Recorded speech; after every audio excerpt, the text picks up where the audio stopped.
Welcome back, folks. I'm sorry, I'm a little sick, a little under the weather, got a cold. Hope you can deal with my voice. But we're going to take a look today at one of my favorite old kits. Call it vintage if you like. I use the term for all the old kits from my youth, from my childhood, growing up, and back. But we're going to be looking at the Testors F-19 Stealth Fighter. This is a great kit. And we're going to be comparing a little bit, talking also about the monogram F-19 Stealth Fighter kit. Neither of these planes actually existed. We should say that now. The main F-19 kit we're talking about, the Testors release here, was actually first released by Italeri in 1985. Now, if you're not familiar, Testors bought Italeri in the 1970s. To be honest, are they independent now? I'm not quite sure, but I know for a fact that in the 1970s, Testors had acquired them. Italeri put out the first release of this model. Testors reboxed basically their own kit in 1986, and it was really cool. They actually reboxed it again with just a cool new box art. It had a cool, top secret motif, made it look even fancier. The big thing was, at that time, the U.S. Air Force had the F-117 stealth fighter. It was still heavily top secret. The world sort of heard rumblings about it. There were rumors. No one had known what it actually looked like yet. And there were all these, is it real, is it not? And people wondered. And so Testors had done their kit. Monogram had released theirs. In 1987, RI would actually release a kit of the F-19 that was basically a ripoff of the Testors kit. Revell would rebox that kit later. There's a lot that goes on, but what's really interesting is that Testors designed this aircraft, this shape. They came up with this based on some open source intel and everything. The monogram kit here was actually produced from concept art that was put out in, I think, an Aviation Week 2-page ad from Northrop and Loral, as just kind of a, look at the technology that we might put out one day. So Monogram did not design this actual airplane. They just put out a kit based on a picture, on a drawing, on a concept that an actual aviation company, two aviation companies, came up with. Testors invented this from the ground up, as they did the MiG-37, which I've shown on the channel, and I did a cool build. I think it's a cool build. I'll give you a little link that you can click here to start the series and watch that. They did a Soviet, at the time, in the 80s, Soviet and an American stealth aircraft. And people have loved this one. And, this model kit actually really took hold in popular culture. It was used, Tom Clancy used it in Red Storm Rising. If you're familiar with that novel, the F-19 Frisbee featured very prominently in that war. Microprose used it. They made the F-19 stealth, simulation game. It was based on this model kit. And it was, toys were produced based on this. Ertl had a die-cast airplane toy series called Force One. I had almost all of them and a little airbase when I was a kid. This was the F-19 stealth that they made as part of that line of toys. So this really became a real cultural phenomenon. This design that Tester came up with. So what I want to do is unbox the kit, because I was able to score this one on eBay. It's totally bagged. The box is as it came, but it's bagged original. I also want to talk about some of the technical aspects about this fantasy aircraft that the Tester engineers put into this, because they really did a good job in some areas, considering stealth. Aerodynamically, they kind of, they went a little more fantasy over function, and we'll talk about that. So I'm not sure how long this video is going to end up being, but I hope you guys will stick with it, because I'm going to I'm going to use some of my actual Air Force service knowledge to talk about this. I love this kit, though. I've built 3 or 4 of these over the years already, and it's just a really cool kit. So with some of the history of it out of the way, let's take a look. Now, these are available pretty readily on eBay right now. They range in price depending on when you find them. You might find a really good deal for about 20 bucks, honestly, plus shipping. I found this one for about 35, I think. Still factory sealed. Not factory sealed box, but factory sealed in the plastic bag, plus shipping, which is not bad. I should show you the box art on the back. And what I always liked about Testors is they show you finished pictures of a model, what it may look like if you... I mean, I remember being a kid when this came out. I remember building one way back when, 1986. I was 9. Okay, so mine did not look like this when I first built one, and I remember getting it at a KB toy store for like $9. Yeah, I remember that in Lake Success Plaza in New York. Okay, anyway, but this is pictures of what it looks like, and some blurb and paints and supplies you might need, and then some storyline about what stealth is and their version of it. So okay, this monogram kit goes for incredible amounts. Now, I'm not sure if they just didn't produce as many or what. These kits will go, it'll cost you just a whole lot more. The cheapest price I've seen one of these kits going for these days is about $60. And that's at the very low end. So that's for another day. So we've got one big bag. But the only real aftermarket stuff I've ever seen released for this kit is this Model Technologies. It's a photo etch set, and you'll notice it's not quite brass, but we'll look at it later. But this is really this is what's out there, and this came with it in the sale, so that's cool. Inside the box, we've got the decals. I've had very good luck with old Testors decals. What I always recommend is with the old Testors decals, they're printed by Scalemaster. Take one, because Testors usually gives you multiple schemes that you could do with each kit. Take one of the decals that you're not using and test it out. Probably, the best thing to do, because these are old decals, is just give them a spray of decal solution over the top. Whatever your favorite brand is, and then you're gonna have to trim as close as possible so you have a solid carrier film. But I have had really good luck with old Testors decals, using them right out of the box. These ones look pretty good, but we'll talk about the marking options, afterwards. That's what you have. So there's actually 2 different marking options for what they call a day version and a night version, and we'll look at that. Little thing to get to join the IPMS, which I never did as a kid, and I think I always wanted to, but I didn't. You can kind of see the yellowing on the paper in this to give you an idea of how old it is. And then, what is that? Oh, is there a piece loose? I have 2 of these kits, and I was missing this, so I have one in progress right now. I was missing this. Now I know where it is. I don't know how it got in this box. Glad I found it. Okay, I always loved looking at the Testors catalogs that came with, not catalogs, but these little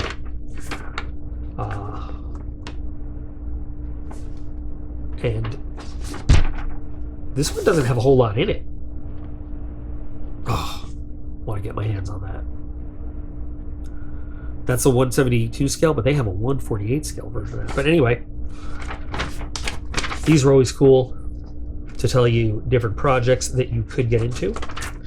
And now let's get into the instructions. So what I love about Testors instructions, and I think I've probably said this before, is that so they give you the specs of the airplane that you're building, aircraft, whatever, and of course these are all made up because this aircraft never existed. But so GE F404s, that's the same engine that's in the F-18 Hornet. and some other aircraft, so they gave it their own little special edition. So they gave it some real kind of specs. They thought about it, and they give you a little history of, you know, the aircraft and stealth. I hate the word stealth, guys, and forgive me for a minute, but stealth implies invisibility. And if you really look into it, and all my time in the military, you know, they kind of drill it into you, nothing is invisible. We use low observable as the term on purpose, because it is low observable. It's hard to see, but at the right aspect, with the right energy level and the right combination, everything will be seen on radar.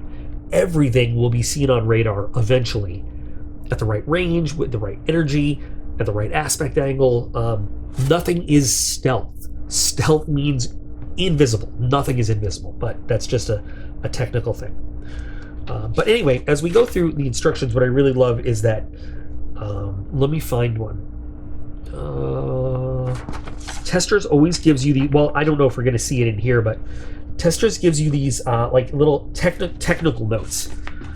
Technical notes about the technology of the model that you're building, and if it's a real aircraft or a real thing, they give you a historical notes about it throughout here. This doesn't have it because it never really existed. They tell you over here what they based their design off of. Got a parts map. The drawings are pretty good. Like I said, I built a few of these over the years, so I know what they look like. The drawings are very, very detailed, comparable to what the pieces look like. And yes, they are all in black and white, but for the 80s, that's pretty standard. And what I also really like is that Testors gives you your paint codes on every single page, as opposed to like Revell Monogram, where you always have to flip back to the front part of the instructions to look. So like most aircraft, we start in the cockpit. When we look at the pieces, we'll see the cockpit's but it's not bad. I mean, it's okay. It's not great, but there's 2 canopy options. I'm going to talk through, again, the technical stuff, you know, looking at those pieces for the mission canopy and the training canopy, and I'm not sure how they came to those conclusions, but it's cool they give you the 2 options, you know, just because honestly, when it comes down to it, you can just pick the shape you like. Exhaust and air intakes, and then you've got your weapons bays. You got options on this. You can build landing gear and weapons bays closed or open, or any combination of the 2. You can have your weapons bays open, your landing gear doors closed, so you can model it in flight like it's about to deploy weapons. You can have all the doors closed and just model it flying, cruising. You can have, you know, on the ground, wait on wheels and have the weapons bays closed, or you can have everything open and like it's on the ground being loaded up. So it's kind of cool that way. We've got control surfaces. We're going to talk a lot about these canards, because some people do a pretty stupid thing with them, considering it's supposed to be a low observable aircraft. But we got our canards and our control surfaces. We're going to talk about that in the technical aspect part as we look at the pieces. More about weapons and landing gears. I swear that what they did was they took some pieces from other model aircraft that they already produced and threw them in here. And that's not bad, because when they built the actual F-117, in order to keep costs down, they took as many parts from other operational aircraft as they could and threw it in that design, because it was remarkably expensive as it is. So like basically a lot of the cockpit from the F-117 is as much off the shelf from the F-18 as they could, because the F-18 had a very user-friendly cockpit, and it was one of the most recently designed fighter aircraft we had. Anyway, these landing gear, and we'll look at the pieces again right on, I'm pretty sure they come right from F-18 kits. The forward gear, I'm pretty confident comes from an A7, or is at least based on that. Again, we'll look at the pieces. And they just made it easy to use or the pieces directly, or at least base it on there, which would make sense, you know, when you're designing an aircraft like this, to use assemblies that you already have. And it ended up looking cool too. For your 2 paint schemes, so you have the day mission colors and you have the night mission colors. Now, for low observable aircraft, the F-117, we're all very used to the all black, flat black color scheme, and that's basically what you do with this. And then you have your gray markings, the lighter gray that gets applied to the flat black. Then they give you a gloss gull gray, which is more typically a naval color than an Air Force color, but you have the darker markings that go on the all gray marking scheme for what they call a day mission. Now, the F-117 only ever flew at night, operationally. For a long time, even the pilots only trained at night. Once it was kind of out in the open and people knew about it, then the pilots could start flying training missions in the day. But it only flew at night, like its actual missions. There was, now our low observable aircraft fly day and night for a number of reasons that I'm not going to get into. And they are painted gray for an entirely different reason, not for day or night reasons. But anyway, so it's, the only difference between the two marking schemes is they're still all one color. You have one that's black and you have one that's gray, and then your associated decals. I will tell you that I find the markings very sparse. I find that they are lacking. And when I do these, I can't remember. I think I did one right out of the box. No, I didn't. I mean, when I was little, I did it right out of the box with these, but I always like to add more because I feel like it just needs more. But let's take a look at some of the pieces. We'll look at the accessories later. It is a small aircraft. I have never in my life had both canopies stay on the sprue, in one of these. So we'll come back to the clear parts. Let's see, what other pieces have fallen off the sprue? Let's just give it a shake. What is off? Okay, here we go. So the sprue that we have, you've got one large sprue with the upper fuselage, one with the lower fuselage, and I really know this kit well. I might actually, normally I wouldn't do this, but I might actually clip some parts so we can look at them as we talk through it. I don't even have my really good snippers, but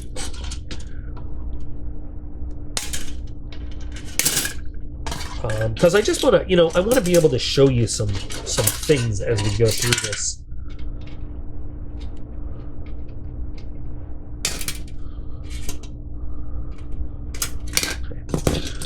So you've got your upper and lower fuselage.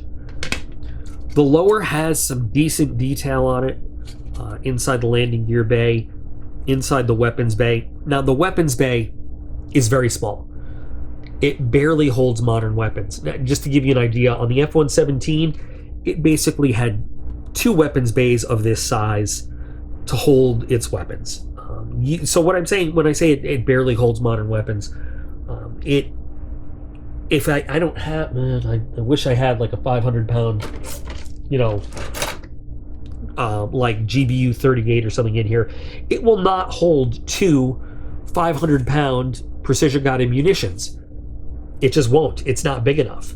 You could do some work, I guess, to move some pieces around and extend it if you were really into it, but it is not big enough to really carry. It's not wide enough to carry all the fins and everything from a modern 2,000-pound class guided weapon. It's wide enough, but not long enough to carry 2 500-pound class weapons, and that would really, it's not made realistically to carry a weapons load that an LO aircraft would carry. And I'll show you the weapons it does come with in a little bit. And that's one of the real drawbacks of the kit. If you're looking for something realistic, it's not going to give that to you. But like I said, the detailing is nice, especially for the 80s. There's some decent fit. You're going to have to do some filling, and I still have a little bit there that I need to sand off of that piece. But yeah, it's a decent fit. There's going to be a little bit of filling to go on, but you get your bell curve, your bell jar shape or your frisbee shape, and it fits together fairly nicely. One of the things that Testors team did really well, especially as opposed to Monogram, the Monogram model, it has panel lines all over it. And considering this is an LO aircraft, they didn't model any panel lines in there except for where they absolutely would really be, where control surfaces go, where doors would open. Now, if they wanted to be a little bit more realistic, maybe they would have had the dog tooth, edges to them. But okay, whatever. We'll cut them a break because now we know that those are there. Maybe they didn't know that. But no panel lines anywhere, because panel lines are huge radar energy reflectors. Huge. Even though they're little tiny, even very tight tolerance panel lines. We know that. And that's why panel lines are sealed up and everything on actual LO aircraft.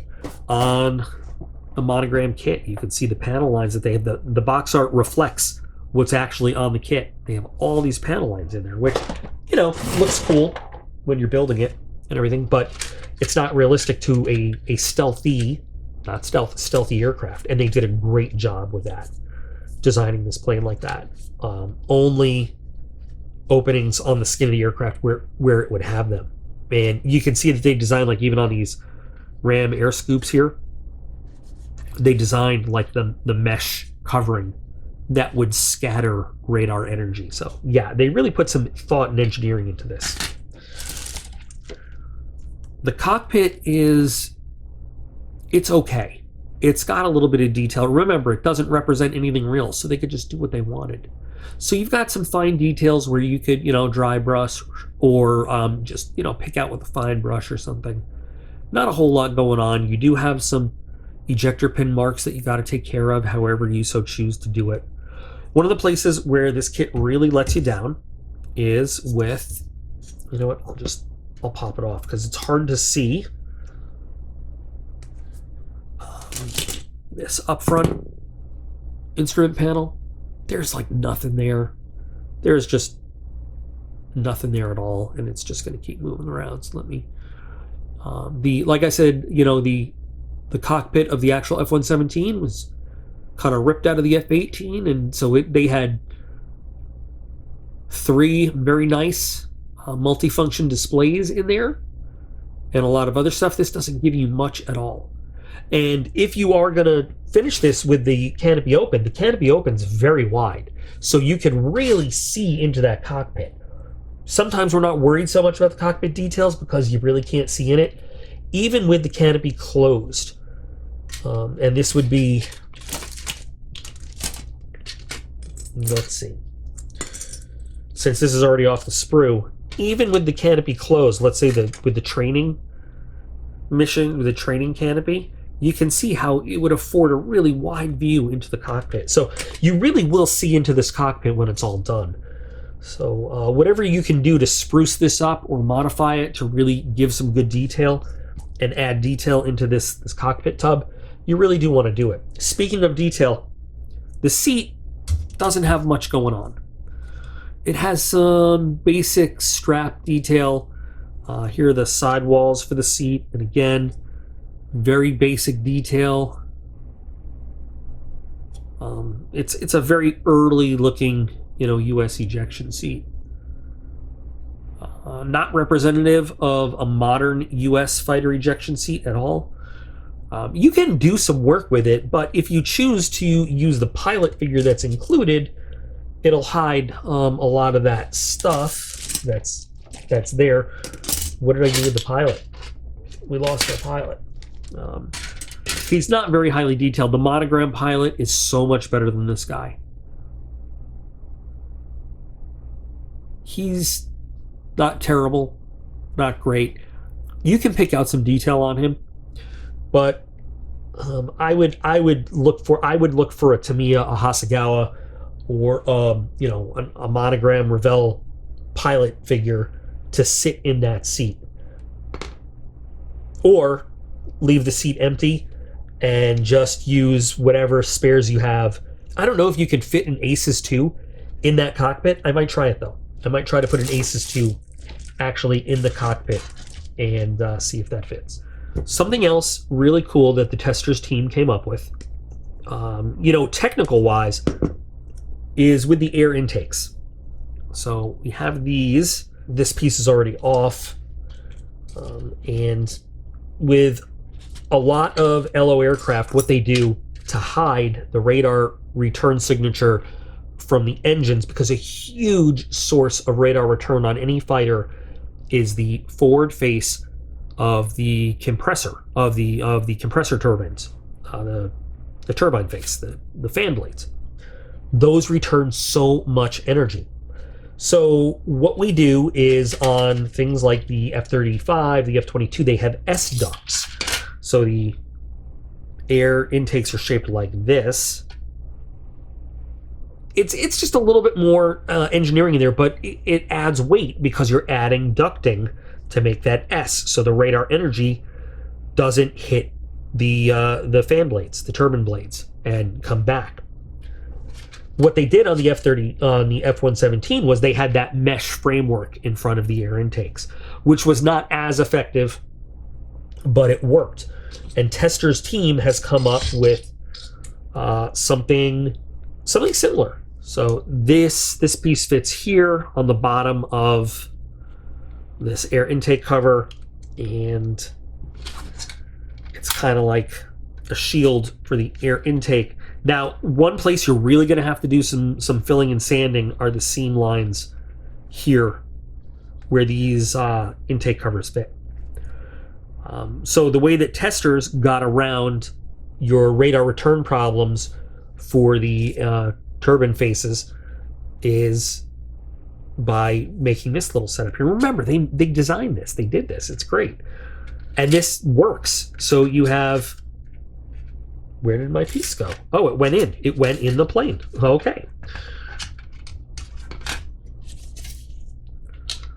So you have this, which would actually, bounce the radar waves around and not let them flow fully into the intake trunking. And you have this cover over the top, which would also deflect radar away from the engines. And now, would this provide enough airflow to feed F-404s, for maximum power and stuff? I don't know, but it's a really smart solution to that, and it's legit. Like, they legitimately came up with that, and I think that's pretty impressive. So, but like I said, construction-wise, that's going to be a problem area on both sides, and on every single one of these that I built, that's been a problem area. Since we talked about the one canopy already, we briefly touched on it, let's talk about the two canopy options. So they have the mission canopy, which has kind of that F-117 look. It's more angular, but it has ribbing that goes through it. See that? You would mask that and paint that ribbing. And the mission canopy fits into this piece, and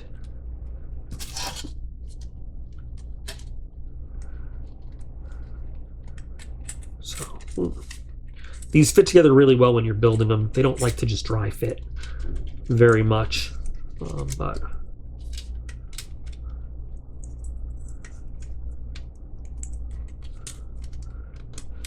so mission canopy goes here, and okay, we may be concerned that would be a source of radar return. That ribbing right there. If you notice, the F-35 and the F-22 have bubble canopies. The F-35 looks like it has canopy ribbing, but that's not what it is on the inside, and we're not going to discuss that further. They have bubble canopies with coating on it to help reduce the radar return signature of the pilot's head inside, because one of the other largest sources of radar return in an LO aircraft happens to be the pilot's head, believe it or not. And that's why, if you recall, the F-117 has those gold tinted flat plate canopy windows. That's part of the coating that helps reduce that.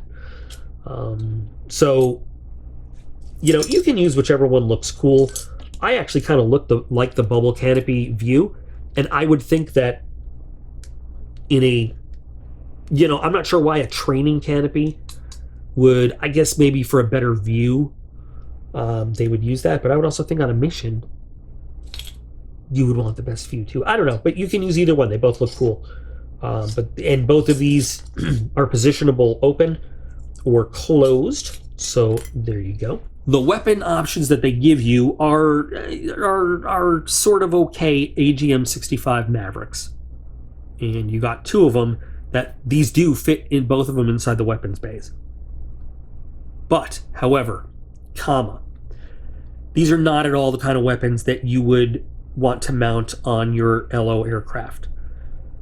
For a few different reasons, and here's why. Number one, these make an incredibly bright flash when they are fired.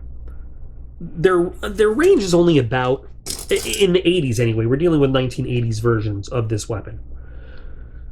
We're talking about 5 to 6 nautical miles of range. Now, of course, that could vary with altitude, because the higher up you get, the more extended range you get. But you're also dealing with the capability of the sensor to track the target, to be able to, there's variables that go into it. But, on the high end of the spectrum for an 80s era Maverick, you're not going to get more than 8 at all. We like our LO aircraft to be able to stand off longer than that. Then we touch on, it makes a very bright flash when it fires, which just highlights your position in the sky completely. Especially combine that with an LO aircraft is very vulnerable when those weapon bay doors are open, because now there is a source of radar return. And we don't like that at all. It also means that the pilot has to spend extra time with the bay door open, because the way that a Maverick works, it is either electro-optical in the 80s, electro-optical, or infrared guided. So the pilot needs to open the doors, needs to lower that weapon out of the weapons bay into the air, so that the optical sensor or infrared sensor in the nose of the weapon can see. The pilot needs to fly the plane and also use his controls to kind of steer the sensor in the nose of the weapon to lock onto the target he wants it to see, and then launch the weapon. So it's a lot of time, even relatively speaking, of vulnerability for this aircraft to operate this weapon when you're trying to be stealthy and as invisible as possible. And you're really revealing yourself. And you're also cutting down the standoff distance that you would have, because there are altitude restrictions. Firing a Maverick. You can release a laser guided bomb at a higher altitude. There's just, it's not a plausible weapon for an LO aircraft at all.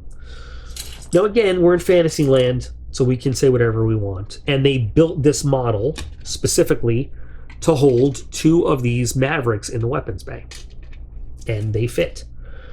They give us 2 trapeze launchers. So trapeze launchers are these guys. I say 2 trapeze racks. But these are, number one, these are not accurate. I can't remember what LAU rails hold the Maverick right now. But these are not accurate launch rails for the Maverick. But that's neither here nor there. You get 2 options though. These are extended, so you can have these, again, if the model's in flight, extended as if the missiles are going to fire. They also give you retracted ones with the missiles in the weapons bay.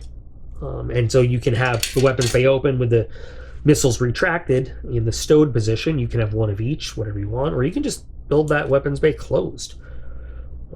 You can, if you find a weapon that fits, you can even mount it on there. Since this isn't a legit launch rail anyway, you can mount whatever you want on there. The weapons bay door is here. Now, it's a single piece. I guess they're saying that it can come in 4 pieces. So you can put it on, And you can just put it here and glue it shut if you want. I think I got it backwards. I got it backwards. Yeah, you can just put it on and glue it shut if you want the bay closed. Or you can open one set of doors or both sets of doors. And same thing with the landing gear doors. Here's your main gear bay doors, and here's your nose gear bay doors. So like I said, you have the option for, whatever you want, open or closed, which is pretty nice. This is interesting to me because these are your engine exhausts, so I don't know if they're trying to say that it's carrying 4 engines, because those are definitely too small to be F404 exhausts right there, or even afterburner sections. Whatever, we're taking creative liberties, but these are your exhausts that go into what I would characterize as, thermal diffusers or something to help minimize the IR signature. And this piece that I showed you before from another kit goes here. Now, to me, I'm just saying this looks like it would be articulated like so as a control surface. And so I'm going to snip this piece off too so that we can look at that kind of as a control surface, because in an aerodynamic sense, one of the ways this kit really falls down is I don't think they really looked at their control surfaces very well. And again, it's Fantasyland, so if you don't care, you don't care. But I said I was going to kind of evaluate this in a technical sense, because I love what-if aircraft, I really do. But I also look at them and I'm like, how does that even work? If this is supposed to be a control surface, here's the issue. It does not work. So if it's a control surface, it needs to enter the airstream to have control on the aircraft. And this would be a pitch control surface, pitch being up and down. It does not work as a thrust vectoring device, and here's why. Thrust vectoring nozzles work because they are complete and contained. They're a complete circle or horizontal oblong thing, but anyway, they are contained and they can focus the whole thrust. They can move the thrust. This would not. So if the thrust is coming out and this goes up, it's not directing thrust from the aircraft. What it's doing is it's operating like the barrier on an aircraft carrier. It's not directing thrust upwards. It's just blocking thrust. Now, if it goes downwards, yes, it is now working like a control surface, and it will go down and it will push the nose of the aircraft down. But it won't have the opposite effect here of pushing the nose of the aircraft up, because it's not vectoring thrust anywhere. It is simply just blocking that thrust. It doesn't work as a thrust vectoring nozzle. A thrust vectoring nozzle actually takes the thrust, turns it, and it is still connected to the aircraft. So it's like a duct, like an actual nozzle turning it somewhere. This doesn't do that. This just lets the thrust kind of hit that and dissipate. And I hope you understand what I'm saying. This would not vector thrust. So that's just kind of one of the things where this kind of lets down the aircraft. So yeah, it would work in one direction. It would definitely put the nose down, but it really wouldn't get the nose up the way that it's supposed to. The other control surfaces that we have are spoilers on the wings. Now, as you can see, this does not have any real ailerons at all, flaps at all. Flaps are pretty important to take off, especially when you have an aerodynamically unsound design, and that's what this would be. Just like the F-117, it only flew because of its flight control computers. So you have no flaps whatsoever. Okay, whatever. Let's just forget that and move on. The only control surfaces on this aircraft are spoilers. And spoilers are not new. Spoilers are not, I'm not saying anything about them, bad about them. Aircraft in the modern day, airliners, the F-14 flew with spoilers. And what a spoiler does is it affects a turn. Like an aileron is actually, I don't have one to show you right now. I do. On an aircraft, an aileron is a control surface at the end of the wing that moves up and down in the airflow. And by doing that, it will create roll one way or the other. And it's a very effective way to turn. What a spoiler does is it literally spoils lift by creating drag on that side of the wing and spoiling the airflow. That's why it's called a spoiler.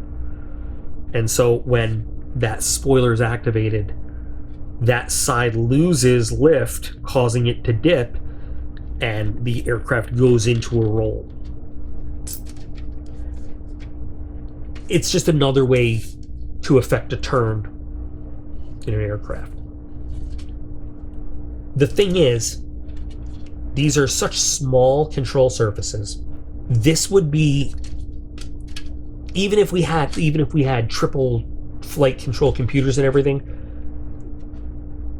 you're limited by the aerodynamic performance of what this plane could do. It would be a terrible performing airplane. It might fly very fast, straight and level. But to get it to affect a turn and maneuverability, it would be horrible. On the other hand, so was the F-117. It was not a good maneuvering platform. It was not. It was made to be very low observable and stable for weapons delivery, stable by way of its triple flight control computers. So, however, it had legitimate flight control surfaces the way we expect. It had ailerons, it had flaps, things like that. So while they did a great design looking at the low observable aspects of this and some very realistic things, there's some very unrealistic things about this design looking at aircraft wise. I really like looking at the technical aspects of this. Let's look at our vertical flight control surfaces here too. Now it is very cool that when we look at the design of this plane, it is very similar to some of the actual test models of the F-117 with the inward canted vertical stabilizers and stuff. They actually did a good job there. Something else that's kind of weird and unique to this design, we have, let me get this cut off.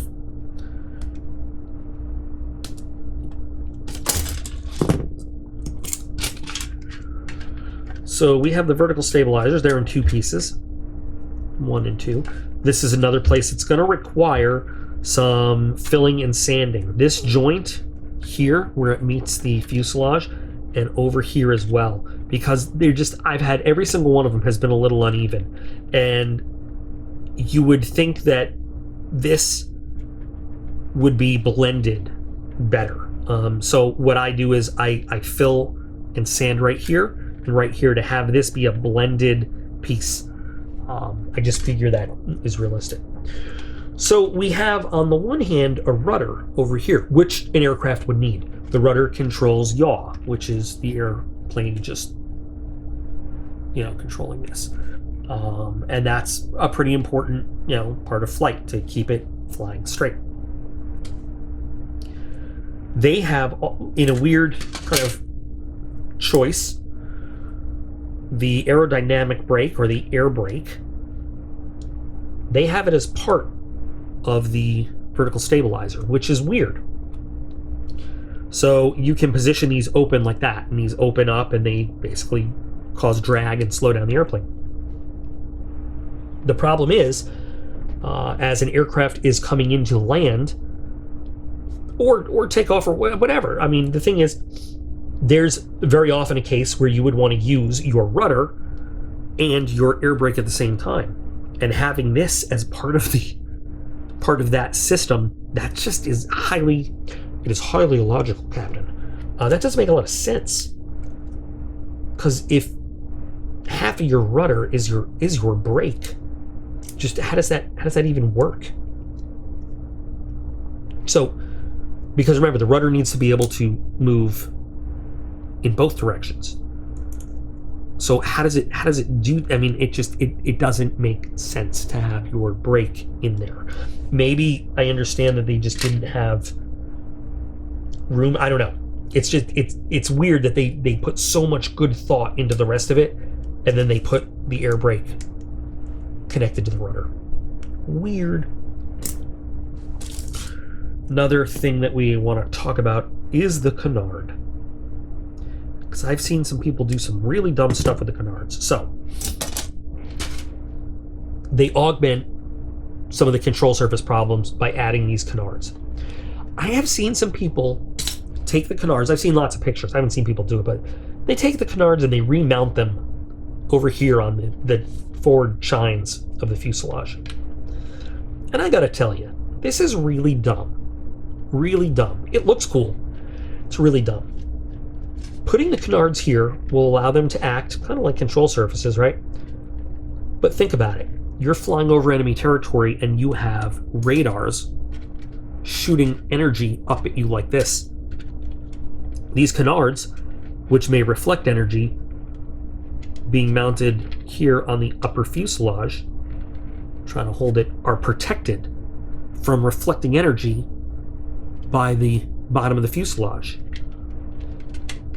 And there is a very strict formula for shape of aircraft. The reason that we don't have any real smooth. I mean, you could look at the B2 and the B21, and they have some smooth sections, but never mind. I'm not even going to go into that. You are adding right angles. You are adding angular parts that don't have reciprocal. Anyway, putting them here, right on the edge, is just making radar reflectors. So while people may want to mount them there because they think they look cool or they're aerodynamically better, you're ruining your low observable properties by putting them there. Stop it.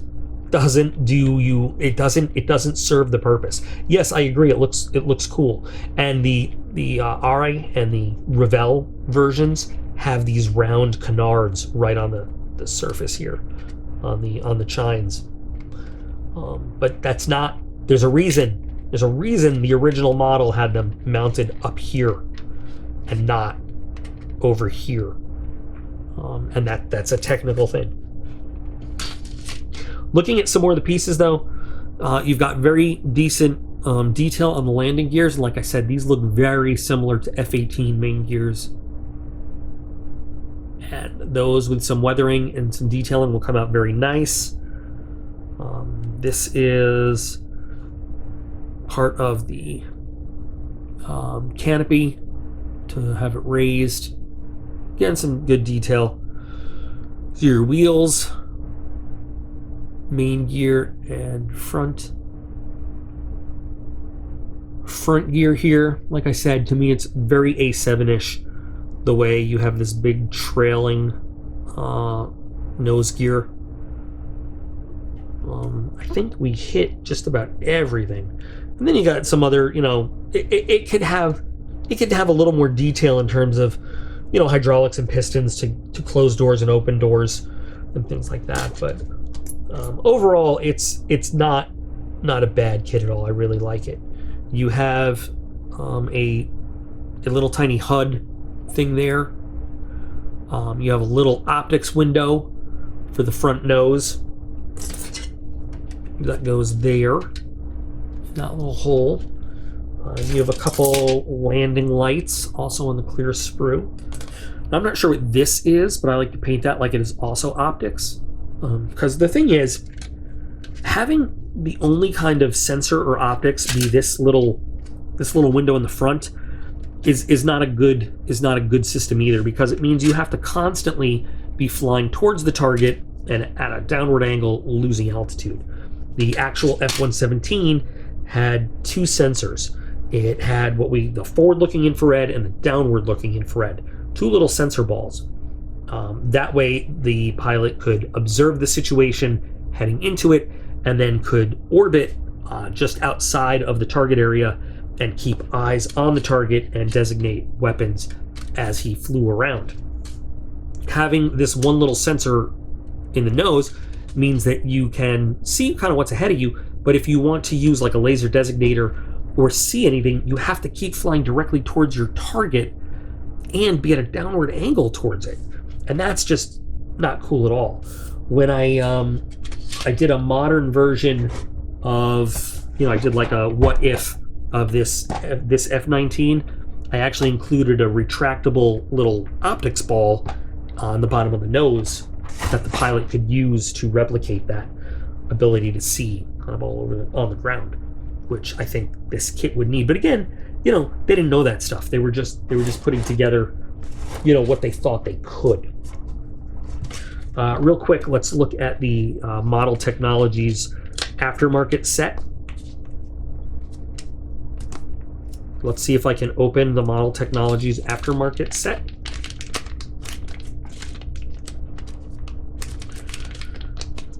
There's never been, as far as I know, any kind of resin upgrades for this. I think in 1986, there were aftermarkets, things available for the model world. I don't think it was nearly, the aftermarket situation was nearly as much as it is today. I could be wrong. But I don't think there was anything besides this for this kit. And like I said, this is pretty good. I mean, it provides some nice detail. Not a whole lot, but definitely, more than what you had before. So, very thin. I mean, thinner than a lot of the photo etch brass I've worked with. And the detail is not bad at all. So, I'll definitely incorporate this into this build. So this kit is awesome. I love this kit. I'm really looking forward to building this kit. And, I've got other projects that, we have in progress that we got to do. I was able to get my hands on this at a really good price. So I wanted to grab it and I wanted to do this unboxing. And like I said, I wanted to talk about some of the technical aspects of this, because it's, like I said, it's really cool that Testors invented this airplane and that there was so much cultural use of it afterwards. I think that's really cool. So I hope that this, I don't know how long I've been babbling on about this, but I hope that there has been some knowledge gained and some enjoyment from this one particularly. I hope that you guys will join me when we get to doing the build on this. I'm not sure how we're going to do it. You guys tell me in the comments. You want me to build it kind of straight out of the box? Because these I said I was going to talk about this. These markings don't reflect. Testors knew better at that point, I think, that these markings mean nothing. This is not FF like Langley, like First Fighter Wing.